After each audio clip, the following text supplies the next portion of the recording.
So this is the Quality of Life 2 update for Forever Winter, aka 0.86. Yeah, it's pretty cool, man. Pretty cool. Been playing Forever Winter for the last couple days and stuff. But it says this update brings things in small packages. First and foremost, we have added compression technology. Compression technology to the game that substantially decreases the game size on disk. This should make downloads much smaller and demand less of your storage. We will continue to focus on this and other technologies to make the experience streamlined and efficient as we go. We have done numerous improvements to the SCAF character animations. These are the characters you play in Forever Winter, which should make movement and jumping feel much more natural. Each character was improved, so take your main out for a run to check out the changes. A fair warning when hacking the towers to gain information about the state of the regions. That's those weird looking things that stand on legs.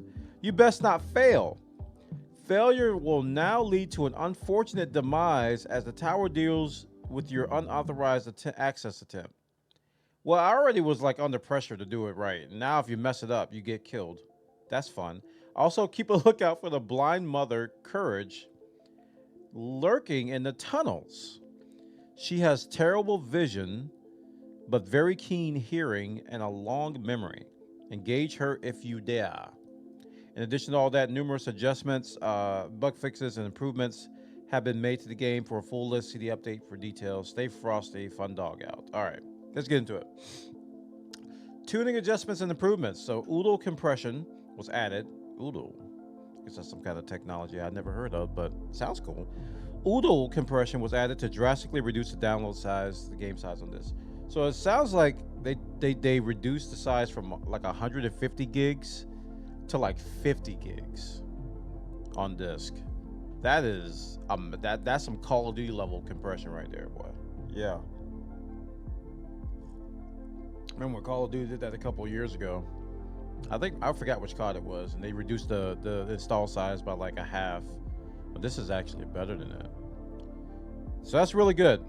We all like storage space. And I think everybody who tried the game that I've talked to, they all said the same thing. Everybody was just like, why is this game so big? And I said Unreal Engine 5. Unreal Engine.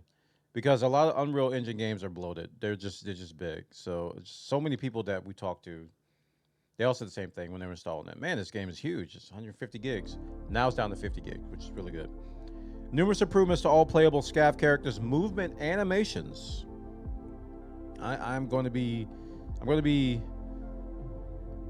excited to see that. I want to see what that looks like. Because I think the animations weren't bad to begin with. Some of them were a little herky and jerky, but I didn't think they were that bad to begin with, but they improved them. The blind mother, which I call Attack on Titan girl, is now in the tunnels. She has terrible eyesight but keen ears. She moves fast and strikes hard once it finds its target. Oh, is that new? I didn't think she moved fast, but then again, I've never got killed by her. I've always avoided her. That's actually kind of frightening. The towers will now kill any scav that fails the hack attempt multiple times in a row. Okay, so it's not as bad. I think I've only had one failure. I think my record is like one failure, and then I go in and try to hack again, and I get it right. So yeah. Difficult jumps on catwalks in the tunnels have been mitigated. Thank you. That was one of the reasons I didn't like the tunnels. When the tunnels came out and I tried them for the first time, I didn't even know like some of these things could be traversed, and when I did get on them, I didn't enjoy them that much. So the jump puzzles should be a little bit better. Yeah. Players who crouch are now much harder for AI to sense than before, unless the AI are already aware of the players. That's good. So crouch sneaking around is actually better. Okay. Hunter killers will have a much harder time detecting players that are crouched unless HKs, hunter killers, are already aware. Okay, that's what the previous point said. Player air control, response to movement input while airborne, increase for easier aerial movement. So we can Mario jump? Boing? Yeah, we can Mario jump. Yep. Fall damage has been tweaked, tuned a bit. Fall damage has been tweaked / tuned to be a bit more forgiving. Does not apply if the player falls into a bottomless pit or hits a kill trigger. Gotcha. That's good. Although fall damage, I really haven't had an issue with it, but I'm glad that they reduced it. Additional sound effects improvements for rig Foley system and for rig weight. Oh, that's interesting. Large amount of texture and mesh optimizations in all levels to reduce download size. Okay. Larger meshes in Frozen Swamp have been optimized. Various improvements to sound effects and visual effects for player weapon muzzles when firing. I really hope they didn't overdo this, because muzzle flare can actually be intrusive. I played some shooters where they go crazy with the muzzle flare and you can't even see what you're shooting because it's flashing so much. So I hope they didn't go overboard with this.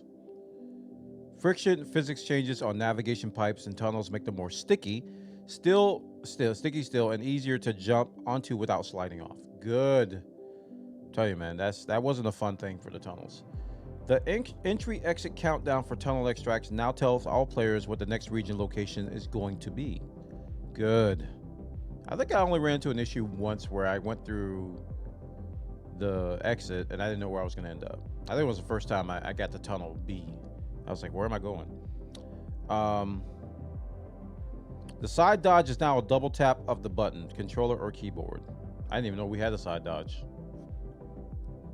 Cool. Today I learned. I didn't know there was a dodge roll or a side dodge. I've just been running. Well, that'll improve my gameplay. Several adjustments to enemy presence in the tunnels. Larger enemies are much less likely to spawn in earlier tunnels.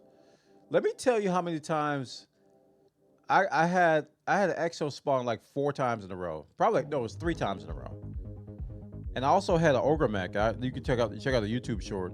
Ogre mech spawned on me in there as well. In the very first tunnel, in the very first area. So it was just like I'm just gonna die. I gotta turn around and leave. But I didn't know that at the time. I think if you look at the EXO jump scare short, that was tunnel A. The very first tunnel. There is now an icon on the HUD just under the compass if any enemy is fully aware of you and hostile, and or if any enemy is currently attacking you. Just under the compass. Okay.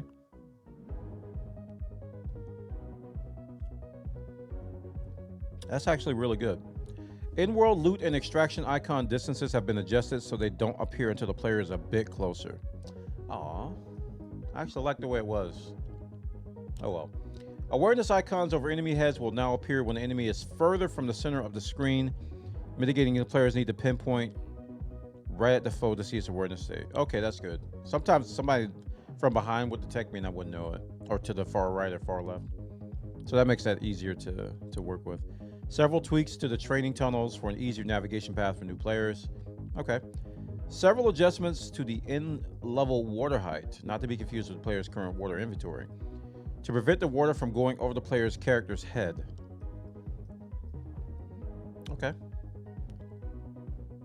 So we won't drown. Well, virtual drowning, because you don't actually drown. At least I don't think you do. Several stamina tuning tweaks have been made. Uh-oh. Uh-oh. I don't like the sound of that. Tuning tweaks? Don't go crazy, fun dog. Don't go crazy. Some tweaks to network code have been made to improve network stability. This is an ongoing effort. Okay. I really haven't had any kind of... I haven't encountered any network issues because I've only been playing solo. So I imagine you'll see this when you play co-op. Several tweaks to the loot drop rates have been made. Oh. Oh no, I don't like sentences like that. This area of the patch notes is bothering me a little bit. I really hope that things haven't been nerfed. Too bad. Okay. Maybe we can get some of them, what's that one thing you need for the crafting table that's really rare? Maybe they'll increase the drop rate on that.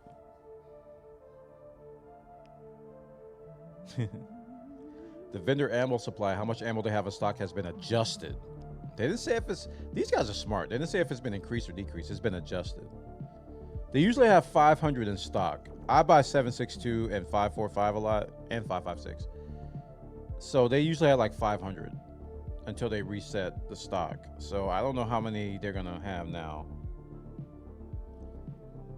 Container drops of ammo have been adjusted and will be more generous the further into the tunnels region scavs travel. Okay. Some adjustments to the French localization text for improved transition readability. Clearer context for closing the scav mule UI has been adjusted. Nice. The contrast of the menu videos has been adjusted. Fixed extraction icons being incorrect on the player's compass. Really? Okay. All right, next page. You thought I was done, didn't you? No, we're not done. Grenades should now always correctly display their VFX and play their sound effects for both client and server players. So it looks like grenades were desynced before. Turrets should now always replicate their death state for hosts and clients when they're destroyed. That might be a single player thing too. Performance improvements for AMD card owners when in customization, weapon and rig screens. Oh, that's good. Some performance updates for your AMD video guys. Several fixes for deaths and animations during AI and player sync kills. Several cases of unintended enemy respawns in the tunnels have been addressed.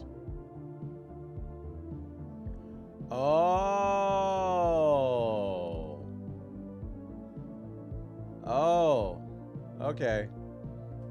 Yeah, I see now. I see. So there, if you went like a ways into the tunnels and you turn back around, the enemies will respawn.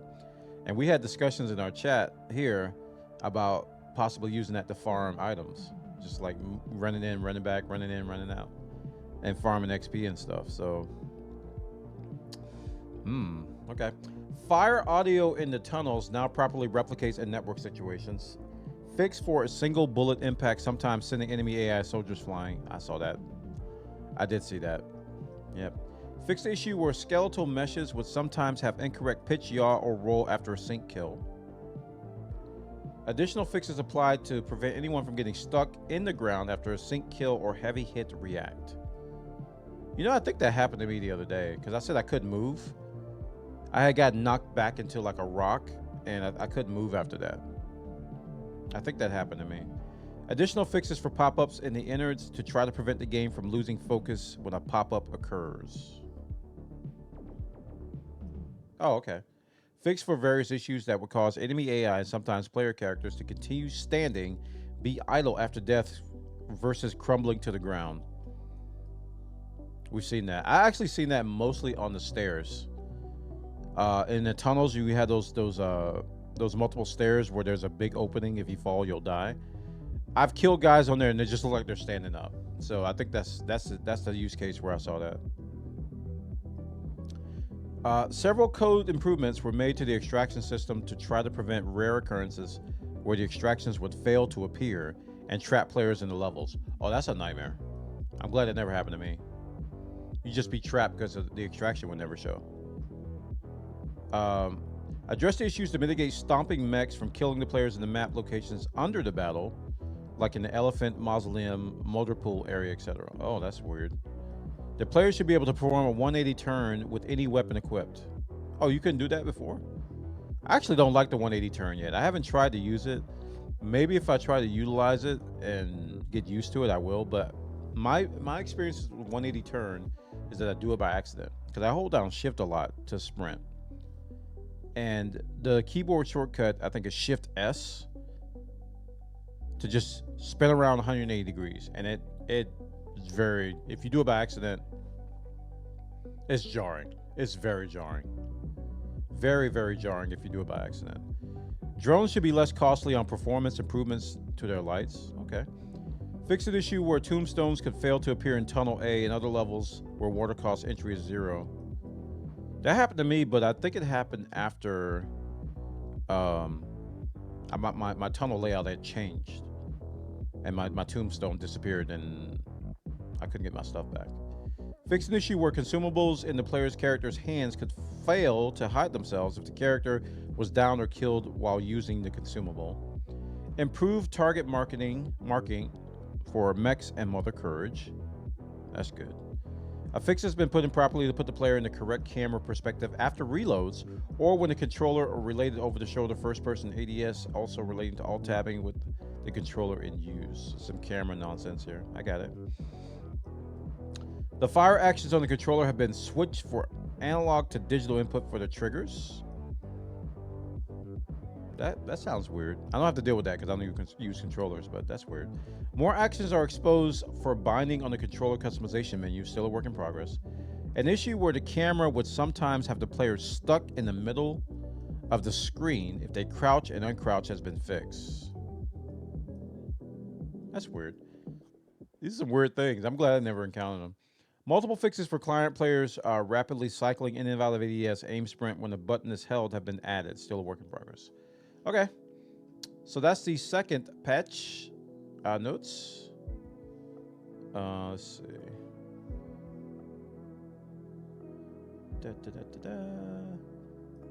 Let's go to their video. This is where I got this from on their Discord.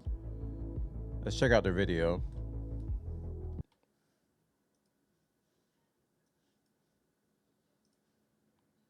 Yeah, I'm not deaf or anything. What do you mean?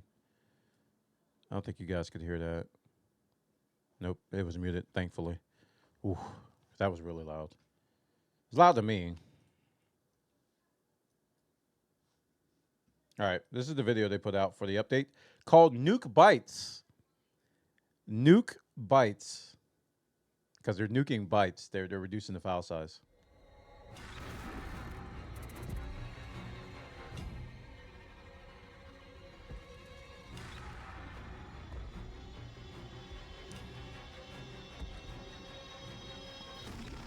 That was Attack on Titan girl right there. Mother Courage or whatever they call her. Don't you dare fight her, chat. Don't you dare fight her. She is not pleasant. Yeah, you're not gonna get ahead in life if you fight her. There we go. Update data compression. Yeah. Textures, meshes, VFX, oodles. Oodle is the tool. Yeah, they say it right here from 120 gigabytes. I said 150 earlier. I was wrong. 120 gigabytes to 50 gigabytes. One of those Roman tunnels now? Yeah.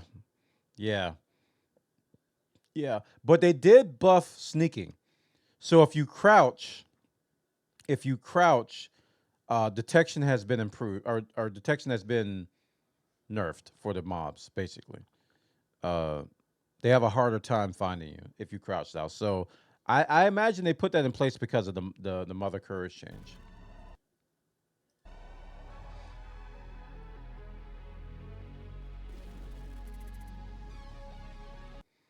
All right, the first install is going to take longer than before. These are some of the trade-offs. Future updates and loads should be much faster. Small chance of hardware-specific issues of crashes. Early access.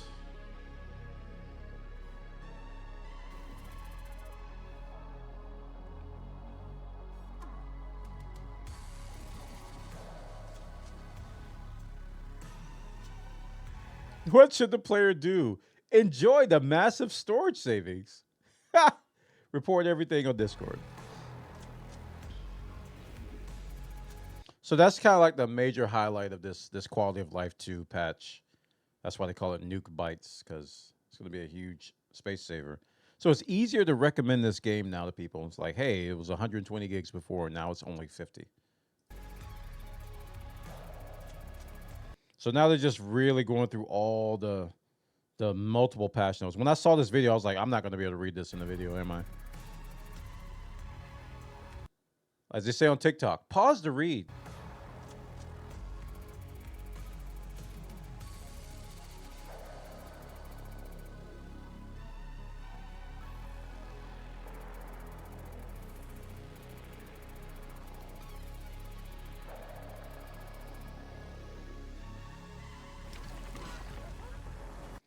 Yeah.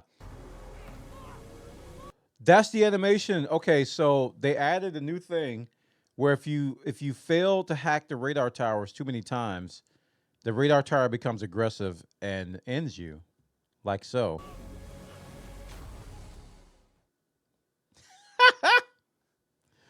Oh man, so that, my good lads, is that is the Forever Winter Quality of Life 2 update. Nuke Bytes. I'm gonna be trying it tonight on my stream. So come by and check it out.